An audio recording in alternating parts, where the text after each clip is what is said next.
The title of my sermon today is Remember or Forget. Now the title sounds a little bit redundant at first, because if you remember, you obviously didn't forget, and if you forget, you obviously didn't remember, right? That seems like that should go without saying. But what I'm talking about today, I'm using it in the sense of active remembering. In other words, of doing something about remembering, as opposed to just having something filed away in your memory banks. Truth to tell, if you don't do something about remembering, chances are you're going to forget. We're all familiar with the three different principles of memory. IRA, impression, repetition, and association. There are a lot of things that you have to actually work on. You have to make that impression, be sure it's there, then you have to repeat it. You have to associate it with things, and then hopefully somewhere downstream you will be able to remember it. But we have this saying, out of sight, out of mind. And it really is true. It's so easy when you don't see something for a period of time. It just sort of passes out of your mind. If there's no reminder, if there's no pressure, if there's nothing to cause you to remember it, chances are pretty good you're going to forget. A lot of us will tie a string around our finger to be sure we remember something. My wife's habit, she'll move a ring over on the wrong hand. And so she wakes up in the morning and says, "What was that ring over there for?" And she remembers what it was. I think most of the time, maybe once in a while, she doesn't. That wouldn't necessarily work in my case. I would try to remember what in the world I moved it over the other hand for. Others of us will make a note and put it where we can't miss it. There's little magnetic things and put it in the refrigerator, because you know you're going to go to the refrigerator, aren't you, about breakfast time. And so sure enough, you'll see your note and you'll be reminded. Other people use things called tickler files. Basically what that means is it's something arranged according to date. And when that date comes up, it automatically is there and it tickles your memory, as it were, and you're not quite so apt to forget it. Why is it that we forget things anyway, though, when you think about it? Why do you forget? You know, sometimes forget things that are fairly important. One reason is because we want to. Now, that may sound strange, but I know you've been heard to say on more than one occasion, probably, "Well, I'm just trying to forget about it. I'm trying to put it out of my mind. I don't want to remember it," right? Of course. So one of the reasons we forget is because we want to. We forget things that make us uncomfortable. We forget things that cause us pain. I consistently forget dental appointments. I mean, it's just one of the easiest things to forget I've ever encountered. I can remember all sorts of things while I'm forgetting a dental appointment. Mr. Mitchell's customers forget, what day it is their payments are due on their pots and pans probably occasionally. That's something they'd rather not have to think about until after it's post due, and somebody comes by and knocks on the door and says, "You forgot to make your payment." So sometimes we forget because we want to. More often than not, though, we forget because there are more important things on our mind. We have what I suppose you could call a hierarchy of memory. In other words, there are some things that are very strong in importance, or very close to us, are very absorbing, or perhaps are even dangerous, or what have you, if we don't remember them. And so these things tend to get right up in the front of our mind and will oftentimes crowd out other considerations. Now, we oftentimes will talk about, the old absent-minded professor syndrome, who is the sort of fellow who can't seem to remember anything. He'll go out without his necktie on in the morning, or he'll maybe even forget something more serious than that. As one was supposedly got out the door of the house without his trousers until he felt the breeze around his ankles. This type of thing is often looked upon as absent-mindedness. But your mind can't really be absent, just totally absent. If it were, you would be unconscious. What we mean really by absent-mindedness, what we're really talking about, is a peculiarly single-minded person with a high capacity for concentration, who is unable, once he has focused in on some particular thing, to really keep his attention, some portion of his brain, available for attention to other small details. In other words, once he gets something in his mind, everything else goes. We call it concentration, and it can be an advantage when you're working on certain types of projects. It, of course, can be a very great disadvantage when you forget your wife's wedding anniversary or something of that nature. Is there such a thing as partial forgetting? In other words, can you forget part way? You ever had somebody, not show up for an appointment, and you say, "Where were you yesterday?" And they slap their forehead and say, "I completely forgot." Well, I mean, if you either forget or you don't, isn't it? It sounds like being semi-pregnant. It just doesn't work that way, Well, yeah, in a way, though, it does. You can remember that you had an appointment at 1 o'clock, but can't remember who it was with or where it was. I knew I was supposed to be somewhere at 1 o'clock. Where was I supposed to be? If you get, a very busy or a very active schedule. You could remember that you had an appointment with someone at 1 o'clock, but forget what day it was on and show up a day early and knock on the door and they not be there, and then you call them back later to complain about, well, why'd you miss the appointment? Well, the appointment, look at your book. The appointment wasn't until tomorrow. Oh, and then sheepishly you have to explain, well, I partially forgot. You didn't completely forget. You just lost part of it, what you were trying to remember. Now, when you think about all these things, you come around to a question that I think is very important. How is it possible for a man to forget God? Think about that one for a while, along with all the other reasons why you forget things in your life. Is it because it's painful? Is it because you want to? Is it because more important things crowd out the awareness of God? Is that what the problem is? God, speaking through Jeremiah, made an interesting statement. You'll find it in Jeremiah 2 and verse 32. He asks, can a maid forget her ornaments, or a bride her attire? Yet my people have forgotten me days without number. And here's a young lady who is sitting down in front of the mirror to get ready in the morning, to go to work or to go to school or wherever she's going. And she's got to get her hair right, and she has to have her clothes right, and she thinks about whether this sweater goes with this skirt or not, or will this blouse, is the color combination too wild or something? She looks at herself before she walks out. Can a maid forget her ornaments? It just doesn't happen, does it? He then goes on to say, would a bride forget to go by the bride shop and pick up her wedding dress the day before she was going to get married? Is it possible that she would forget that? Hardly. Hardly. What he's talking about is the fact that there are all sorts of things in your life that you will never forget. It's absolutely impossible for you to forget. Some of you would never forget to leave home in the morning without your glasses because you couldn't find your car to drive to work. Some of us, there are so many things in our life we would never forget. What is yours? Then is it possible, somehow or other, to forget God? And what in the world would it say about us if we had forgotten Him? But someone will complain, I've never forgotten God. I've always known that He existed. I've always known that He was there. I've never come to the place where I just forgot that there was a God. But having something in your memory banks doesn't mean that you haven't forgotten it, because to remember it means to get that thing up in the forefront of your consciousness, to be conscious and deliberately aware. When you forget God, it is because you failed to remember Him. And again, that sounds just as redundant, I guess, as the title of the sermon did today. But I want you to take your Bible and turn back with me to the 7th chapter of Deuteronomy. We're going to do a little Bible study through a segment where the idea of forgetting and remembering is brought up repeatedly and impressed upon the minds of these people as they listen to Moses speaking to them on behalf of God. And this thing of remembrance, or remembering God, is a powerfully recurring theme, along with the warning not to forget. And again, it seems redundant, and you say, why is it even necessary to say remember God? Well, maybe we'll understand it. In chapter 7 of Deuteronomy, verse 1, when the Lord your God shall bring you into the land where you go to possess it, and has cast out many nations before you, the Hittites, the Girgashites, Amorites, Canaanites, Perizzites, Hivites, and Jebusites, 7 nations greater and mightier than you are. They're bigger than you are. They are stronger than you are. They're more numerous. They're warriors. When the Lord does all these things for you, and then he goes on to explain that you're to utterly destroy them. They were to wipe them out, to get rid of them, and particularly to get rid of all of the accoutrements of their religion. It says in verse 5, this is the way you're to deal with them. You're to destroy their altars, break down their images, cut down their groves, and burn their graven images with fire. For you are a holy people to the Lord your God. The Lord your God has chosen you to be a special people unto himself, above all people upon the face of the earth.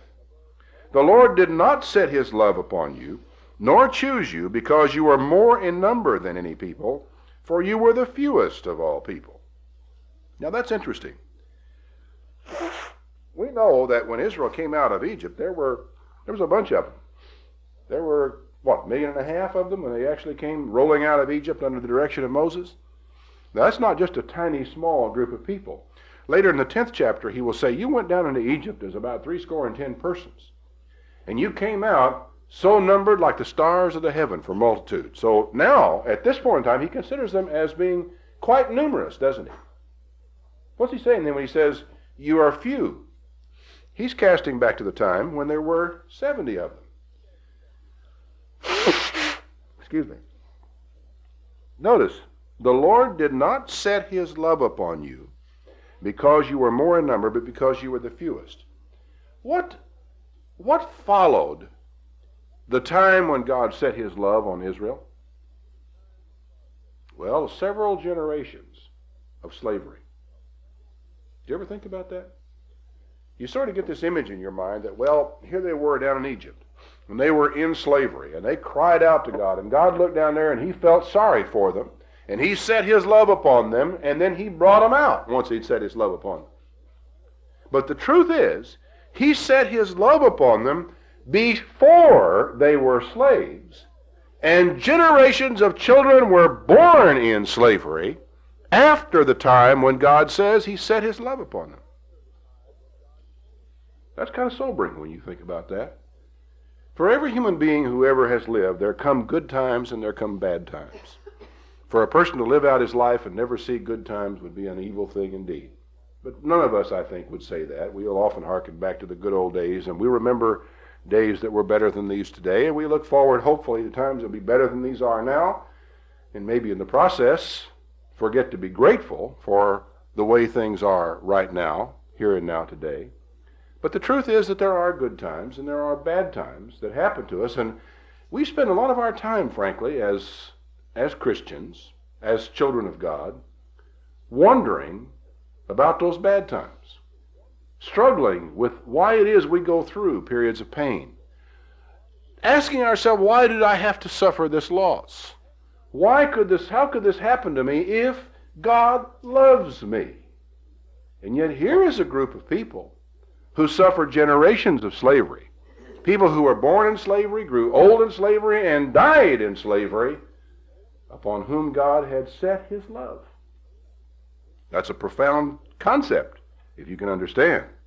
The Lord did not set his love upon you, nor choose you, because you were more in number, for you were the fewest of all people, but because the Lord loved you, and because he would keep the oath which he had sworn to your fathers, that is to Abraham and his descendants, has the Lord brought you out with a mighty hand and redeemed you out of the house of bondmen, from the house of Pharaoh, the king of Egypt.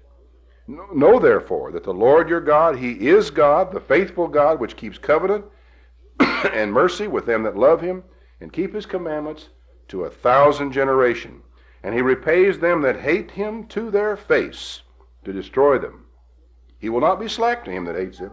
He will repay him to his face. You shall therefore keep the commandments and the statutes and the judgments which I command you this day to do them.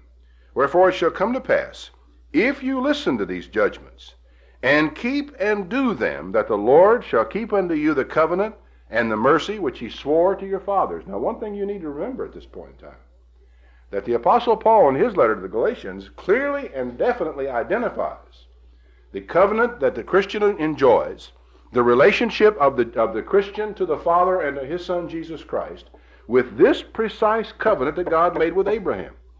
He said, if you are Christ's, then are you Abraham's seed and heirs according to the promise, right? And so here we as Christians would find ourselves identified with and to some extent involved in what God is here saying. Now, you know, it's sobering to me because I recall talking to a man once who was trying to explain from his Church of Christ perspective about the Old Testament. He told me, the Old Testament, he says, I see it as like a road map that you'd use to get from here in Abilene all the way out to California.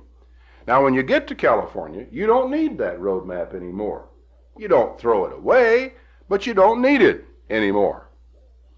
Well, now there's a fundamental difference between me and him. I probably would throw it away if I didn't need it anymore. But the truth is, if it weren't for the Old Testament, I wouldn't know what the New Testament was even talking about, and you wouldn't either. Now, you may think you would, but the reason you think you would is because of all those things you have already been taught. This broad background of knowledge about the Bible and about Bible times that you carry around with you, that many of you have heard since you were little children in Sunday school, much of which came out of the Old Testament, mind you, and in fact, all of it, as far as background to the New Testament, understanding what it was all about, all of it came directly or indirectly from the Old Testament. For you would not even know what Christ meant if it were not for the concept of the Anointed One or the Messiah, which we learn from the Old Testament. The word Christ would mean nothing to you without the Old Testament, believe it or not. So, it is so critical, you know, you come back to this particular passage here. When a man of God, in fact, until Jesus Christ, he was the man of God. He was closer to God, more in communication with God, probably than even Abraham was.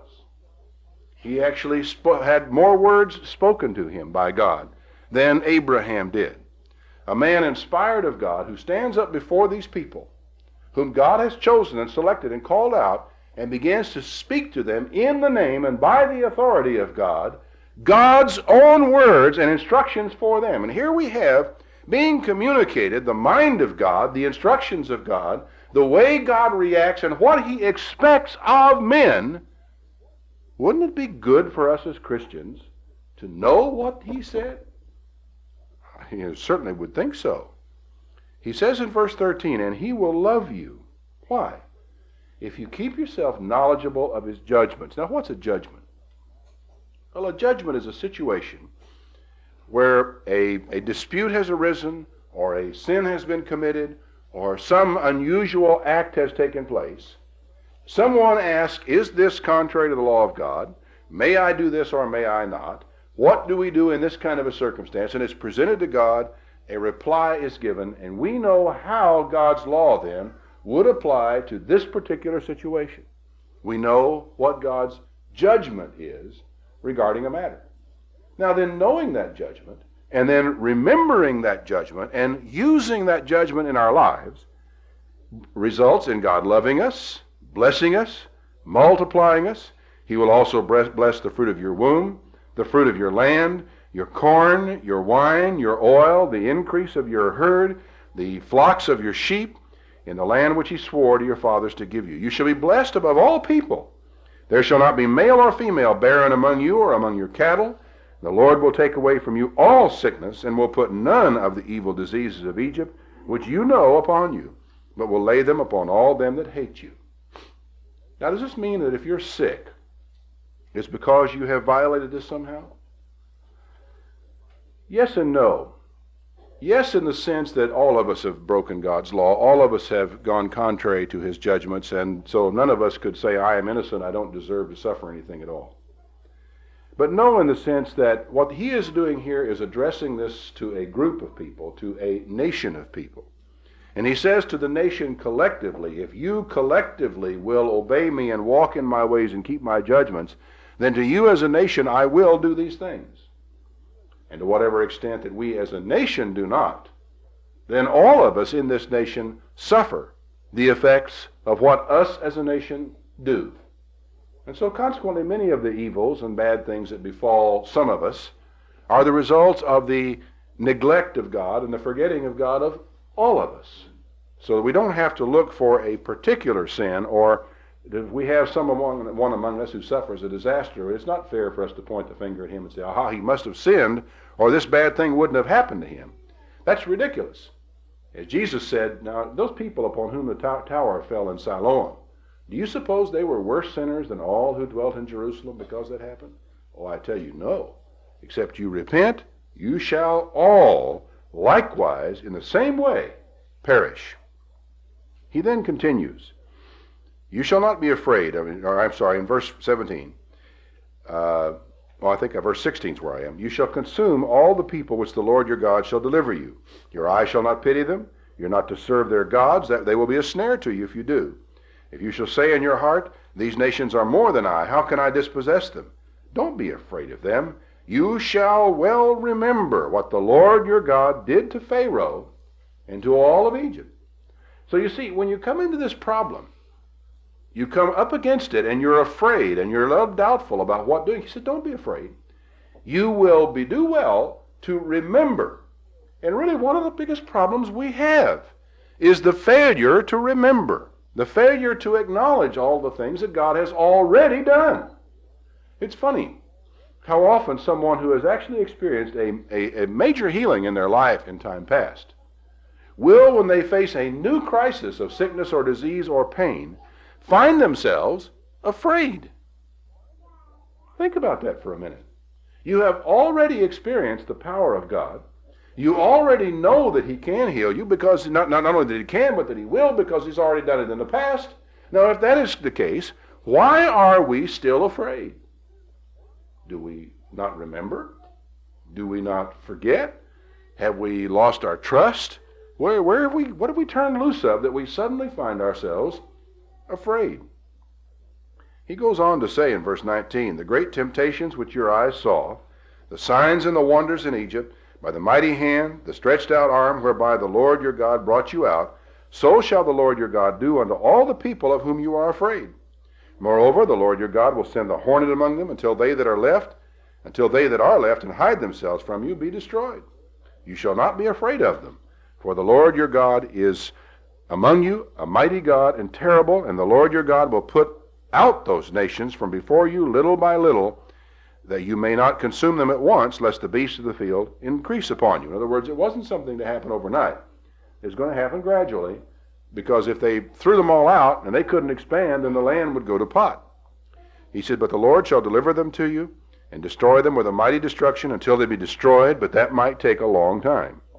He shall deliver their kings into your hand.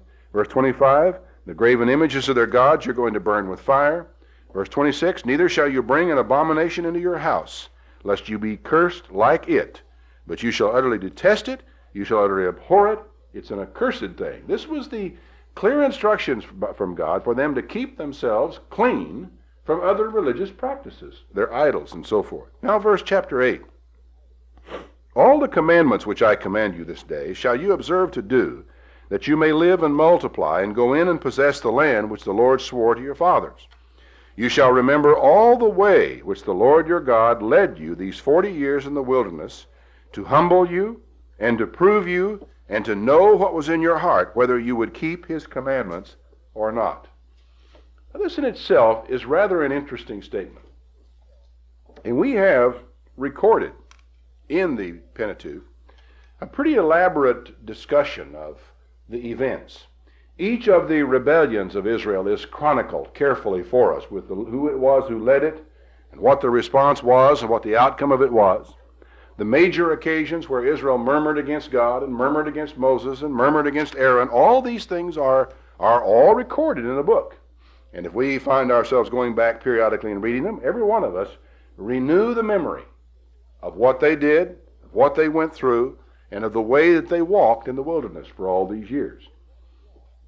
I can easily see why, after a person has gone through the waters of baptism, after we have been forgiven of all of our sins, and why, when we're in the church, why we would like to not remember where we were, remember our old sins and the things that we went through. And indeed, they are forgotten. They are out of God's mind. He will never, ever bring them to mind against you again. And yet to Israel, he said, I want you to remember. I don't want you ever to forget the way that you went. I want you to keep a diary, as it were, of where you went. I want you to write down the mistakes that you made. I want to keep a record of them, not for my sake, but I want you to remember it. I don't want you ever to forget all of the way that you went through that wilderness. You will remember all the way. Remember. Here we are with that word again. Why did we go through this? He said, I led you in the wilderness these 40 years to humble you and to prove you and to know what was in your heart, whether you would keep his commandments or not? So there is to be, in a person's life, if we are to follow the pattern that Israel followed, there might well be for each one of us a time of humbling, a time of proving, and a time of finding out what's in our heart, whether we really will follow God, obey Him, keep His commandments, do His will, or whether we will not. He wants to know. And He humbled you, and He permitted you to go hungry. That's a thought. I don't know what you have in the cupboard at home at your place, but there's a pretty good chance that an awful lot of us in here at one time or another in our life have been to where we were down to nothing but beans in the cupboard, or maybe less. There may have been times we weren't entirely sure where our next meal was really going to come from. We haven't been all that bad off in our life, but I do know there have been some times when we were right down to where there was really nothing left except beans and maybe a little flour and just a couple of, partials of staples that you normally have around your house. And that was all there was. And there really wasn't the money to go buy anything else either. It's kind of tough when you get down to those times in your life. Why does God allow that to happen to us? When you think about that for a minute. After all, we've trusted Him. We've gone through the waters of baptism. We've repented of our sins, and He has forgiven us. He's not holding our sins against us. Then why does He allow us, having gone through this, to go hungry? Or to go without perhaps shelter? Or to be in fear or wonder or in doubt about where the next meal is coming from? Or whether we're going to have a roof over our heads? Or whether we can buy our kids some warm clothes to go to school in this year? Why does He allow this kind of thing to happen to us? It says He permitted them to hunger, and He fed them with manna, which their fathers didn't know, and they didn't know, which they frankly didn't like. He did this for a very specific purpose, that He might make you to know that man does not live by bread alone, but by every word that proceeds out of the mouth of the Lord does man live.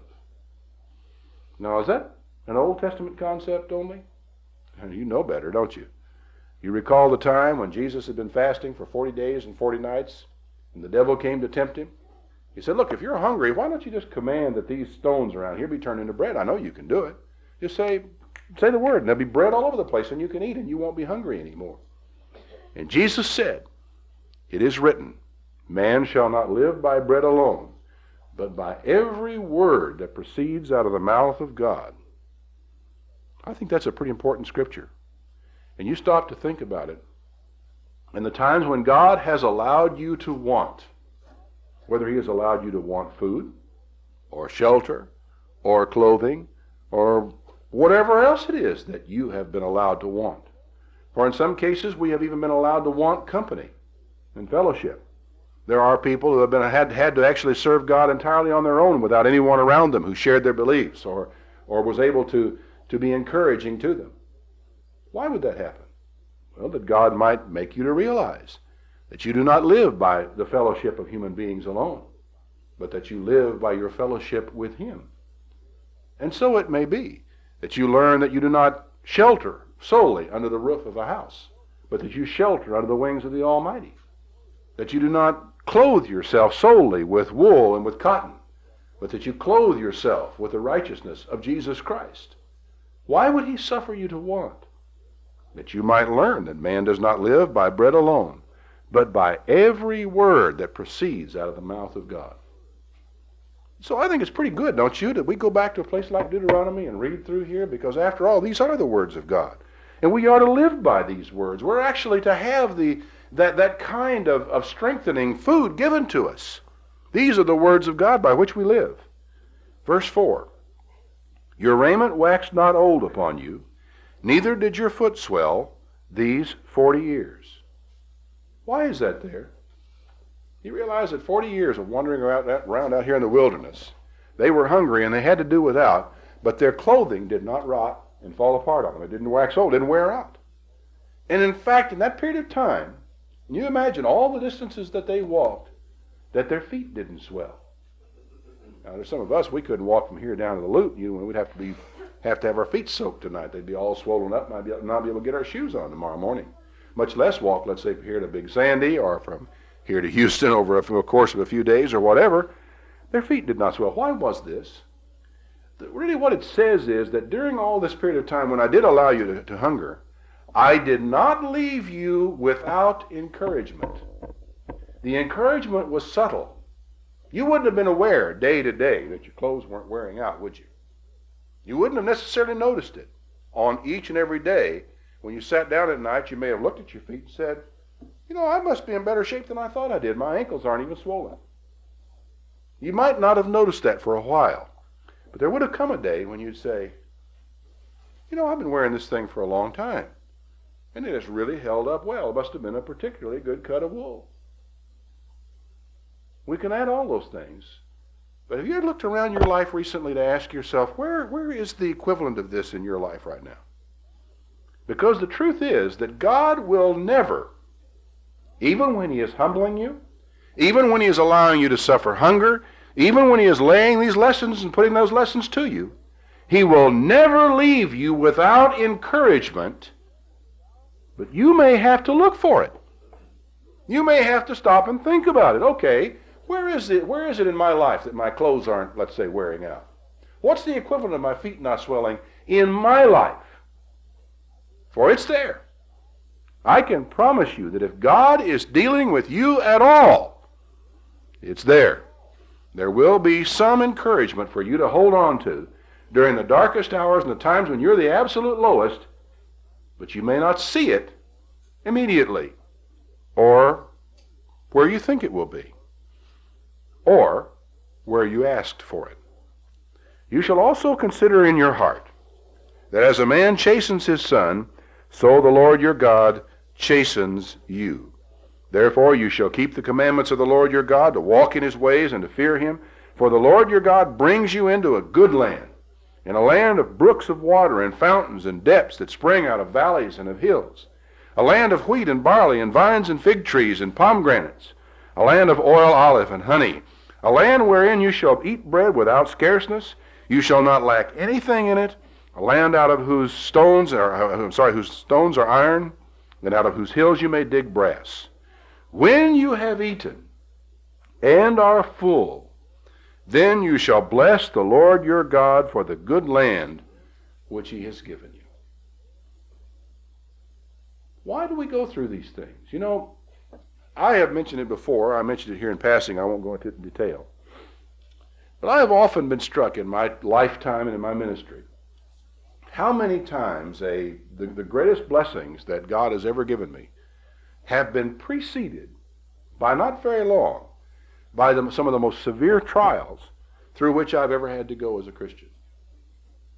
And I've looked at that, and I've thought it over very carefully in my life, and I've said, well, you know, it is as though there is a lowering of yourself in your own eyes, or the experience of deprivation, or whatever it is, that will then in turn emphasize and make even greater and more wonderful the blessing that's going to come your way later.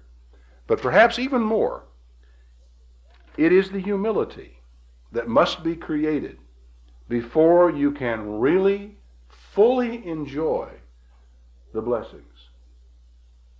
Now, I know that may not sound intelligent, or it may not be something you can quite get a hold of at first blush, but it's something I want you to think about for a little while. When you think of some of the great things that can happen to you in your lifetime, when you think of some of the things you hoped for and dreamed about, some of the wonderful things that God could give you and extend to you, some of the great and beautiful things that He could give you, would you be in the greatest state of enjoyment of these things if you were filled with vanity, or with ego, or self-sufficiency, cockiness? Or would you have a greater depth of appreciation if along with this beautiful blessing from God came a genuine humility and gratitude for something that you did not even really deserve? Which way creates the greater happiness?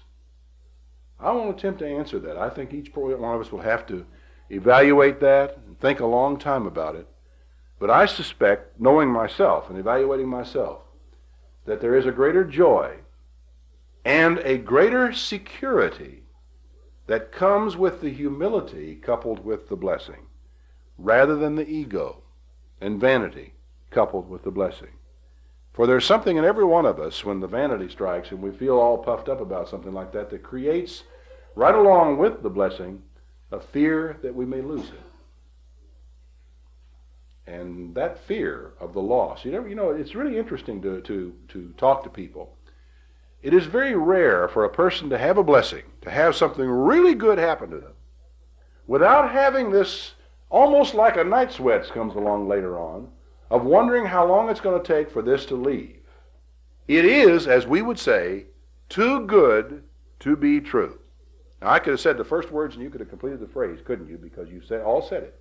This is too good to be true. Almost always, the better the thing that happens to us, the greater unease we feel shortly thereafter. It's because we fear we may lose it. Maybe because we feel we don't deserve it. But you see, the only way that you can really enjoy it is the realization I don't deserve it, but it's given to me by God because He loves me. Why? Because He loves me. Why does He love me? I don't know. He just does. Love needs no explanation. For love that is given to us because of something is not love. Why do we love one another? Because of what we're going to get from one another? That's not love. That's pure selfishness. Why does God love us? Doesn't say. He just does. He gives us an answer. Why did God set His love upon us? Because He loved us. And that in itself, I think, is about all that needs to be said. And so it is that God brought us through all these things. And He does it so that He might, to pour out all these blessings. He said, when you have eaten and when you are full, you are to bless the Lord your God for the good land that He has given you. Beware that you forget not the Lord your God. Now, how are you supposed to go about this? Well, listen to what He says. In keeping His commandments and His judgments and His statutes, which I command you this day. Oh, that's interesting. Because you see, we tend to think of forget as just sort of being something that's out of mind. And if I think about it, I have remembered it. Therefore, I have not forgotten it. But see, what we're talking about here is not so much the pulling something up out of your memory bank and becoming conscious of it, as it is doing something about it, an active remembering, or maybe the word that could be used is memorializing. In other words, to actively memorialize something rather than merely to recall it out of our memory banks. In God's eyes, have you remembered merely because you are conscious of what has been done? This says, don't forget it in not keeping His commandments and His judgments and His statutes, which I command you this day. Lest, when you have eaten and are full, and have built goodly houses and dwell therein, and when your herds and your flocks multiply, and your silver and your gold is multiplied, and all that you have is multiplied, then your heart be lifted up, and you forget the Lord your God, which brought you forth out of the land of Egypt from the house of bondage. There seems to be an equation here between being blessed, having a full belly, having financial security, having your land and owning it outright, having good weather and good crops, having enough stored up so that you can make it through any normal drought that mankind's experienced in living memory. That frame of mind seems to be equated with forgetting God.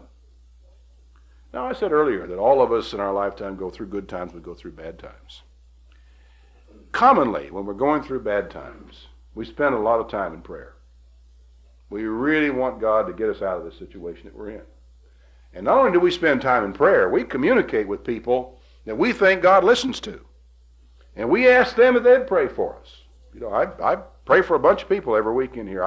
We get letters all over the place. And I write back to quite a few of them who are asking us to pray about this and pray about that. And funny thing, virtually all of the prayer requests we get are from people who are in trouble. They're unemployed, they got cancer, they have heart disease, going in for surgery, they're facing the loss of land or loss of home or the loss of a loved one. Don't get too many prayer requests and say, would you join me in thanking God for what he's done for me? Don't think about that too much, and I'm not necessarily encouraging people to do that, but it does underline for me, and I know that it's true of me. Now maybe you aren't this way, but in my lifetime, the most heartfelt and the most sincere, let's say the most intense, the most fervent prayers that I have ever offered in my life have been when I was in trouble. Now, I've had tears of joy in my eyes, and I've prayed with fervency and very great joy because of a blessing of God. But the funny thing about that prayer does, and that joy and that feeling does not seem to persist day after day like praying to get out of trouble does. Because you'll keep on praying tomorrow and the day after and next week and next month to get rid of your pain, won't you? And yet will we pray next week and next month and next year with the same joy because of the blessings of God? No, we really don't. We're just not built that way. It just doesn't seem to be working out that way to us. It would seem that there is the necessity. If you and I are going to remember God in the good times like we remember him in the bad times, that we're going to have to do something about that. It isn't going to be just enough to allow our feelings, our emotions, what happens to come to mind or our consciousness to be enough of a reliable prompt to us to be sure that we never forget God in the good times. And I have to wonder sometimes, people, when we're in the bad times, are we here because we didn't and weren't grateful during the times when things were good? Have we found the formula that, given God a formula, written it down for him, handed it to him, say, Lord, if you want to keep me close to you, keep me broke and hungry and scared. Is that the deal we have with God? You can keep me close to you if you'll just keep me broke and hungry and in pain and scared. I'll stay close to you until the day I die. Makes you wonder just a little bit what kind of a deal we've actually got. He said, be careful, because you're going to be prone to forget God, who led you through that great and terrible wilderness, wherein were fiery serpents and scorpions and drought, wherein there was no water, who brought forth water out of the rock of flint, who fed you in the wilderness with manna which your fathers knew not, that he might humble you, and that he might prove you to do you good at the latter end. Every one of these things, every time he chastens you, every time he allows you to go hungry, every time he lets you get thirsty, every time he lets you be afraid, all of these things are happening to bring you along to a state of humility, to prove you and to test you, so that he might do you good at the latter end. You're headed for it. It's a promise of God. But you shall remember the Lord your God, for it is he that gives you power to get wealth. That is a fascinating scripture.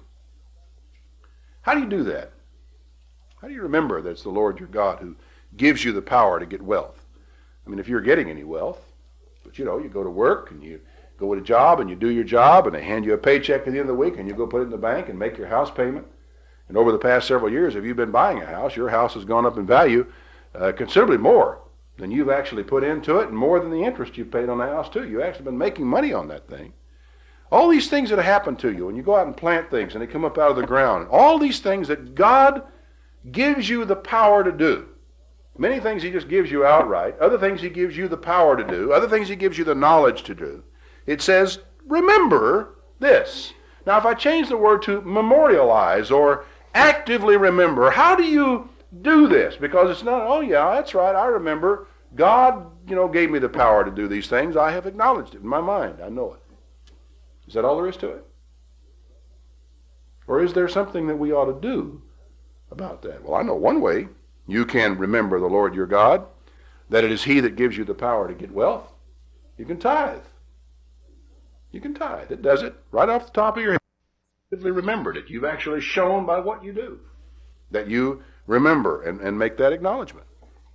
There are so many things. It shall be, he says, in addition to this, that God may establish his covenant. You should do this, that God may establish his covenant, which he swore to your fathers as it is this day. It shall be if you do at all forget the Lord your God, and walk after other gods, and serve them and worship them, I testify against you this day, you shall surely perish. As the nations which the Lord destroyed before your face, so shall you perish, because you would not be obedient to the voice of the Lord your God.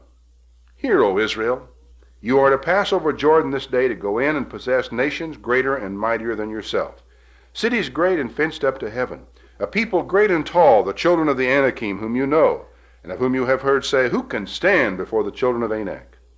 Understand therefore this day, that the Lord your God is he which goes over before you like a consuming fire. He shall destroy them.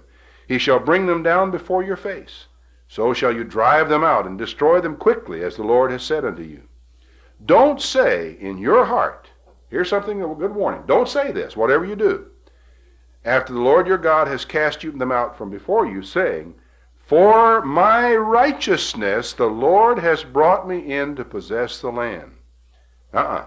It's not because of your righteousness, but for the wickedness of those nations he's driven them out from before you. Not for your righteousness, not for the uprightness of your heart that you're possessing their land, but for their wickedness does God drive them out. Understand, verse 6, therefore, that the Lord your God gives you not this good land to possess it for your righteousness, for you are a stiff-necked people. Oh, man. You know, God seems to really be determined to see to it that his people stay humble. He doesn't want us getting up on a high horse and thinking that we're some great thing. He says, I want you to understand, you're a stiff-necked people. Remember, I don't want you to forget how that you provoked the Lord your God to wrath in the wilderness. From the day that you did depart out of the land of Egypt until you came into this place, you have been rebellious against the Lord. Also in Horeb you provoked the Lord. And he goes on to talk about the time when he went up and got the tables of stone and what they did while he was up on the mountaintop. All these things, he said in verse 13, furthermore the Lord spoke to me, saying, I have seen this people, and behold, it is a stiff-necked people. Let me alone, that I may destroy them and blot out their name from under heaven. And I will make of you a nation mightier and greater than they. Now you know how Moses interceded before God? It doesn't say so here. He doesn't even make a point of telling us what he did at this point. He didn't even remind Israel at this point what he did. But God told Moses, you let me alone. I'm going to blot them out. And Moses disobeyed God. He did not let him alone. He interceded. He prayed and said, no, don't do it.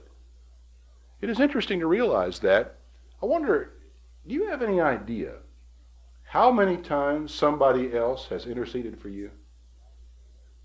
When God was mad, and God was ready to let you have it, right up beside the head, when God was getting ready to really chastise you firmly, and somebody, and to this day you still don't know who it was, interceded for you, and it never happened. And you never knew it. It's a sobering thought, but it's all a part, I think, of the important thing of understanding and knowing what it is that God has done for us, and sometimes the important things that you and I have done for each other. Passing on down to chapter 10 and verse 12. And now, Israel, what does the Lord your God require of you? But to fear the Lord your God, to walk in all his ways, to love him, to serve the Lord your God with all your heart and all your soul, to keep the commandments of the Lord and his statutes which I command you this day for your good. Everything, the whole package, everything that God has commanded is commanded for their good. You know, as I said earlier, I think that it might be useful for us when he says remember, if we would substitute the word memorialize, because it makes us realize that the verb remember, the word remember, is a verb. It is an active verb, and it calls upon us to do something. It calls upon us to respond to God in this way. In Exodus 13, verse 3, for example, God says to Israel, remember this day. Now, this day is the day that God delivered them out of Egypt. Now, what did he mean by that? Did he mean by that they were supposed to say, oh, yes, see, what's the date today? It's the 15th day of the first month. I remember God brought us out of Egypt on this day. Is that all? You done your duty? Don't you recall that in saying, remember this day, God said it's to be a Sabbath of rest throughout all your generations, that you're to put all the leavening out of your homes at this period of time? Do you realize that in the process of abstaining from work on the first day of unleavened bread, of having all the leavening out of your homes at this time, that is an act of memorializing the Exodus, and that the Exodus is very much a type of your own deliverance from sin, that in the process of observing the Passover and the symbols that Christ instituted for his church, you are memorializing and remembering the Lord's death until he come, as Paul put it. It's a memorial. Now, you and I could sit around, or we could have a sermon, and I could remind you all that Christ died for you. But there is not nearly as effective my reminding you that Christ died for your sins as it is for you to take a small wafer of bread in your hand or a small cup of wine in your hand and to memorialize the death of Jesus Christ yourself by what you do. God says, remember, memorialize, keep this day, and remember that this is the day that I brought you forth out of the land of Egypt. Remember the commandment regarding the Sabbath? Well, how does it start? What's the first word in the fourth commandment? Remember. Remember the Sabbath day to keep it holy. Why remember? Why didn't he just start out and say, keep the Sabbath day holy? Isn't that enough? No. The Sabbath day is a time, it is a memorial. It is for the purpose of remembering God. It is for the purpose of remembering the creation. It is for the purpose of remembering that God rested on the day of creation.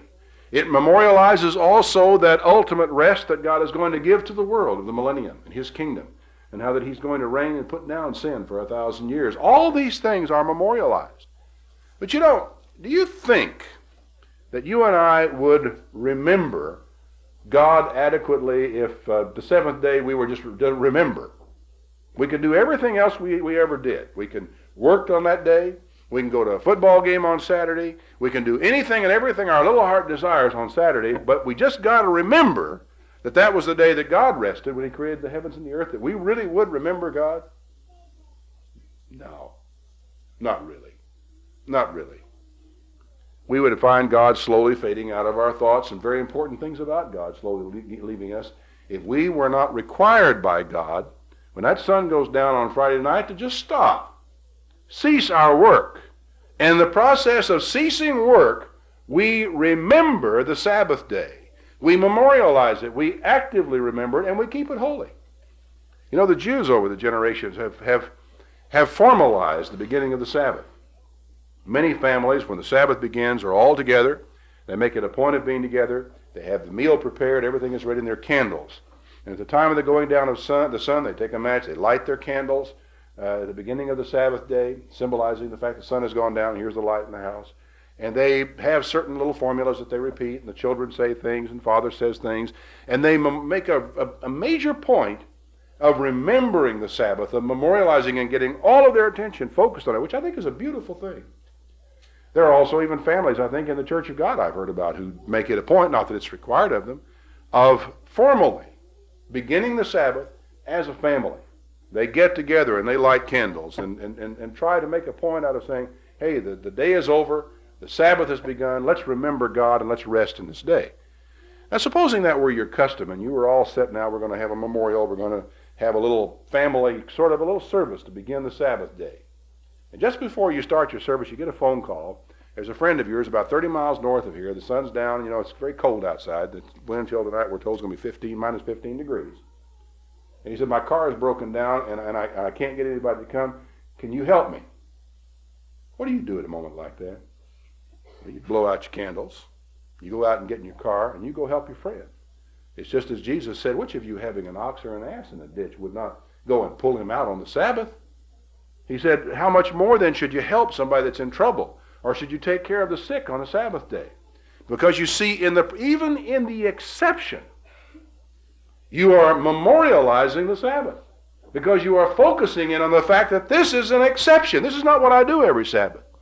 It is an exceptional case of doing good on the Sabbath day, and it is right and it's proper, and it even increases.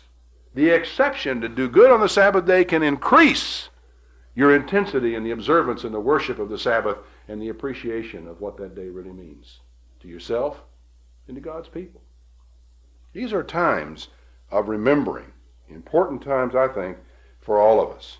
Can we establish our own memorials? Oh, you bet we can. You remember a time when a man was plotting to destroy all the Jews out of the land of Ahasuerus in the days of Esther? The man's name was Haman. Had quite a plot going, even had a gallows made to hang Mordecai. The plot became known. You all know the story of how Haman was hanged on his own gallows, how the Jews were all given the right to defend themselves, and there was a great slaughter that day. And they all lived, and so many of their enemies died. As a result of that day, they declared a 2-day festival called Purim, or the Feast of Lots, I guess is what the word Purim means. And they actually rejoiced and declared it a holiday, and they proclaimed that throughout all of our generations as Jews, not just any Israelite for that matter, but the Jews during this period, throughout all their generations, would get together, have a festival, and they would remember the day that God delivered them out of the hand of their enemies. Did God honor that? Oh, yes, absolutely honored it, because they were honoring Him by that memorial. It is extremely appropriate. There is nothing in the world wrong with us in this country establishing a day of national thanksgiving, as we have done on Thanksgiving Day, where we set it aside as a day when we all take off work and we give thanks to God for this glorious land in which we live and the bounty of the crops and the wildlife and the things that we're able to enjoy here. It's right. It is, this is a memorial, not one that is ordained by God, but that we ourselves have taken upon ourselves as a day when we will honor God. It is not only right, it's fitting and I think very pleasing to God that we as a nation should do this. Prayer is a memorial before God. You realize that if you don't have a time set aside where you regularly set it aside to pray, that the chances are in time you're going to forget to pray altogether. That prayer will begin to pass out of your consciousness. It will not be a factor in your life. It will not be a dominant thing that you remember God in your prayers and you go to Him regularly if you don't have a time, if you haven't set aside a time, if you don't have the habit of prayer. It is a thing which we do to remember God. Our tithes and all of our offerings are memorials to God and acknowledgments of Him and of what He has done for us and of the fact that He gives us our blessing. Our assemblies together are memorials, an acknowledgment of Him and the fact that He has called us, because the word ecclesia means the called ones. We are called to assemble with God's people, and by answering that call, we have a memorial and a remembrance of God that we make. I think, we need to realize that there is so much in our life, so many opportunities to forget God, and so few, it seems, to remember Him. We tend to think, I'm afraid, of memory as being a state of mind. Perhaps. But that state of mind is controlled by the conscious decisions that you and I make in our lives. And if you ever forget God, it will be because you failed to remember Him.